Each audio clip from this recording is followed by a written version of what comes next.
में थोड़ा सा जो भी भाग चढ़ा होता है उसको लेकर अपने मस्तक पर, अपने माथे पर उसको लगा लेती है, अपनी मांग में उसको लगा। अब जो बासी का जो राजा था, बासी का जो राजा है, उसकी जो धर्म पत्नी है वो शिव जी की शिवलिंग का निर्माण करती है। उसके सामने अगर उसको मिल जाता है माटी का ढेला तो उस पर सिंदूर चढ़ा देती है, गोबर मिल जाता है तो उस पर सिंदूर चढ़ा देती है, या कोई पत्ता मिल जाता है वृक्ष का उस पर रखकर उस पर सिंदूर चढ़ा देती है। उसका 7 बार सिंदूर चढ़ाती ही चढ़ाती है और 7 बार मांग में भरती ही है। उस बासी के राजा की धर्म पत्नी का नियम है। जैसे हमने एक बार कथा में आपको वर्णन किया था, शायद आप लोगों ने सुना है कि नहीं सुना, जिनने सुना होगा वो बोल देंगे। एक बार हमने कथा में कहा था कि तुम्हारे श्रृंगार की अलमारी में जिसमें तुम दर्पण देखती हो, तैयार होती हो, नारी श्रृंगार की अलमारी में मांग भरने की कितनी भी पेंसिल रख ले, वो मांग भरने का कितना वो नई नई डिजाइन की पेंसिल आती है जिससे वो ऐसी घीस लेती है तो मांग भरा जाता है। पर मांग भरने के लिए तुम भले मांग भरो चाहे मत भरो, पर अपने उस अलमारी में एक लकड़ी का गोल चौकोर कैसा भी लंबा गोल चौकोर कैसा भी सिंदूर रखने का सिंदूरा अपनी अलमारी में जरूर होना चाहिए। हमने कथा में किसी ने सुना है, पहले कथा में किसी सुना है ना, तो अपने तैयार होने वाली अलमारी में एक सिंदूरा होना जरूरी है। एक सिंदूरा का होना बहुत जरूरी है। अब क्यों जरूरी है तो एक प्रैक्टिकल करके देखना कि सियोर वाला महाराज कहीं झूठ तो बोल के नहीं चले गए आप शुरू समय, इसलिए प्रैक्टिकल जरूर करो।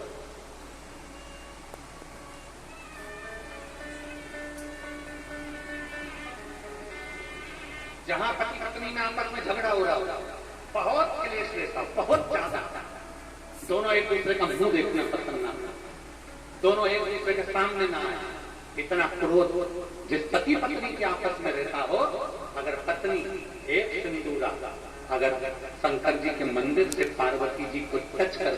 पार्वती जी का स्पर्श कराकर सिंदूर उसमें भरकर उस सिंदूरे को अगर अपनी अलमारी में रख लेती है जहाँ तैयार होती है, उस अलमारी में रख ले, और भले वो मांग में लगा रही कि ना लगा रही, थोड़ा बहुत भी लगाया तो ठीक है, ना लगाए तो अलमारी में रख भी ले, 20-22 दिन के अंदर हमको पत्र लिखकर बताना कि उसकी लड़ाई झगड़ा कम हुआ कि नहीं हुआ, उसका आपस में मेल बढ़ा के।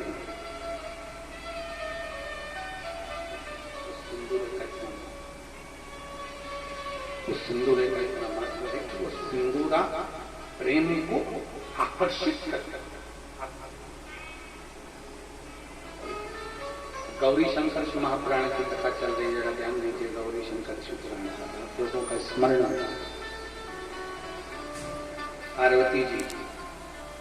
गौरी हैं, शिव शंकर के साथ ध्यान दें। कहते हैं जब मेरे देव अधिदेव महादेव और माता पार्वती दोनों प्रसन्न चित्त में होते हैं, दोनों प्रसन्न में होते हैं, तब कहते हैं जैसे गंगा शंकर की जटा से बहती है, मेरे शंकर पार्वती जब जनमानस पर कृपा करते हैं और कोई शिव की भक्ति में डूबा होता है तो शंकर और पार्वती भी अमृत की वर्षा करते ही करते हैं, अमृत की वर्षा करते। शिव भक्ति में आप हो गए, शंकर की भक्ति में आप हो गए, शंकर की आराधना में आप हो गए, शिव की भक्ति में आप हो गए, शंकर की गुणगान में आप हो गए हैं, तो शंकर पार्वती कृपा करेंगे ही, गौरी शंकर कृपा करेंगे ही।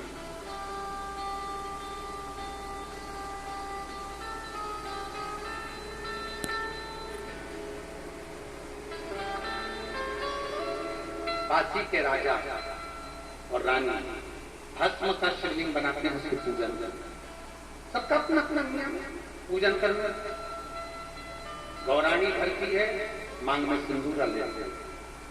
उसका प्रतिदिन का नियम था, मांग में सिंदूरा ले आते का प्रतिदिन। एक बासी के राजा वन में भ्रमण करने के लिए और मृगा करने के लिए बासी के जब राजा गए और मृगा करने के लिए जैसे गए, उनको शेरों ने, जंगल के राजा शेर ने उसको घेर लिया, चारों तरफ से शेर ने उसको खाने के लिए आक्रमण किया।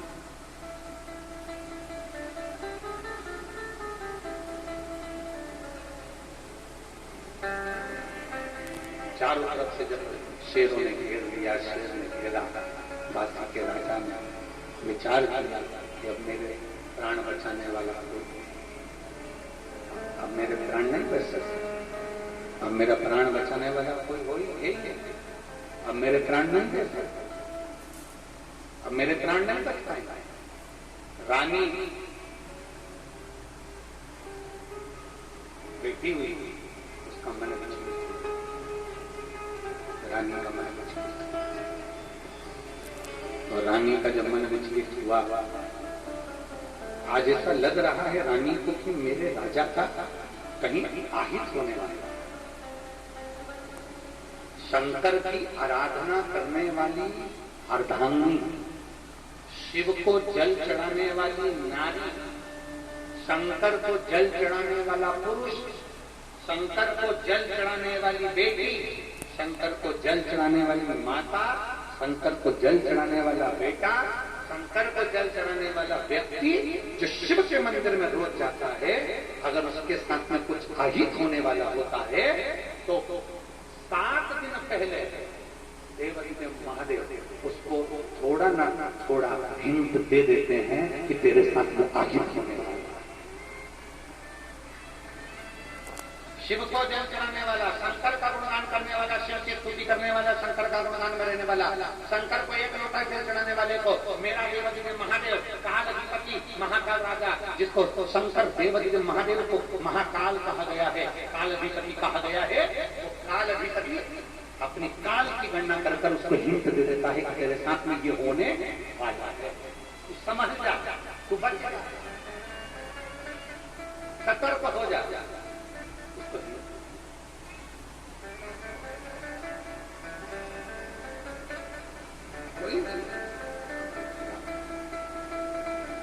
जैसे बाछी का राजा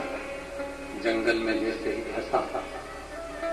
बाछी का राजा जैसे जंगल में फंसा, चारों तरफ से शेरों ने जैसे घेर लिया, तो धर्म पत्नी मन में बेचैनी,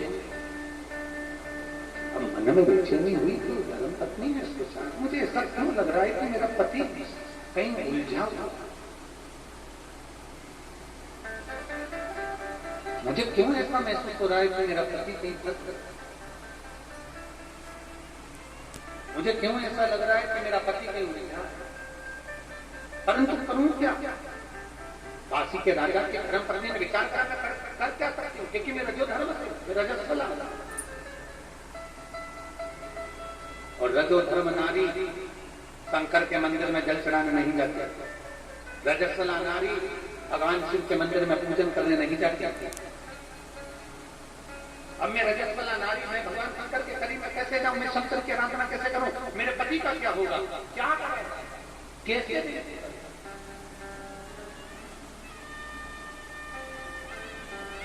कैसे विनय करूं, कैसे निवेदन करूं?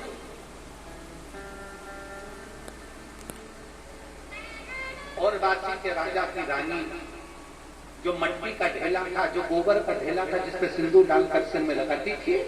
उस गौरी के पास में पहुंच गई। उसको हमारे यहाँ गौरी कहा गया, उसको हमारे यहाँ पार्वती कहा गया। सिंदूरा जो होता है, लकड़ी का जो सिंदूरा होता है, जिसमें सिंदूर भरा होता है, जो मांग में दिया जाता है, उस सिंदूरे को हमारे यहाँ पार्वती की गणना करी गई। उस सिंदूरे को हमारे यहाँ गौरी कहा गया, उस सिंदूरे को हमारे यहाँ पार्वती की गणना, उस सिंदूरे को सती कहा गया, उस सिंदूरे को पार्वती का स्वरूप कहा गया, उस सिंदूरे को गौरा कहा गया, उस सिंदूरे को गौरी कहा गया। कहते हैं 64 योगिनियों में जो बल होता है, 64 योगिनियों में जो बल होता है, वो बल लकड़ी के सिंदूरे में, जिसमें सिंदूर रखा होता है, उस सिंदूरे में 64 योगिनियों के बल के बराबर बल होता है।